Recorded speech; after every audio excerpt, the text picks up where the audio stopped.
et les employeurs doivent prendre des mesures dans les périodes de canicule. C'est-à-dire qu'on ajoute encore des réglementations. Non, c'est pas des réglementations. Ah bon. Vous savez, l'écologie, c'est avant tout protéger les gens. C'est protéger les Françaises et les Français. C'est protéger les gens contre les conséquences sanitaires, par exemple, d'une vague de chaleur. C'est plusieurs milliers de morts, chaque vague de chaleur. Vendredi, seuls 15 départements étaient concernés.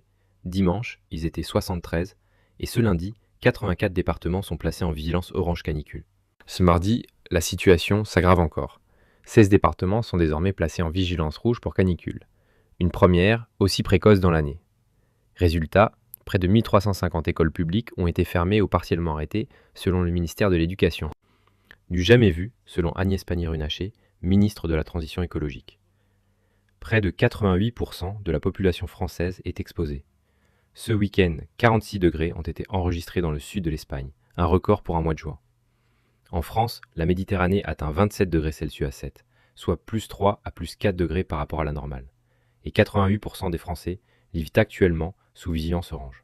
Ce lundi, 200 écoles publiques ont été fermées, totalement ou partiellement, sur 45 000 dans le pays, selon Elisabeth Borne, ministre de l'Éducation. Les enfants, étant particulièrement vulnérables, des accueils adaptés sont tout de même maintenus pour les parents en incapacité de garder leurs enfants, à savoir que la température des salles de classe est montée jusqu'à 35 en Creuse. Côté entreprise, la ministre du Travail, Catherine Vautrin, a appelé à adapter les horaires et à protéger les salariés. Il y a un décret pour demander aux employeurs d'adapter les horaires de leurs salariés. C'est évidemment d'éviter certaines expositions qui pourraient être dangereuses aux heures les plus chaudes. C'est évidemment donner de l'eau, c'est adapter aussi l'environnement de travail. C'est une vigilance. Ce phénomène est causé par un dôme de chaleur au-dessus de l'Europe, une bulle d'air chaud bloquée qui empêche la chaleur de s'échapper. Ce n'est pas nouveau, mais ces pics sont inédits. Les régions, habituellement tempérées, étouffent à plus de 34 degrés Celsius, avec des pics à 38 degrés Celsius, voire 41 degrés Celsius en milieu de semaine.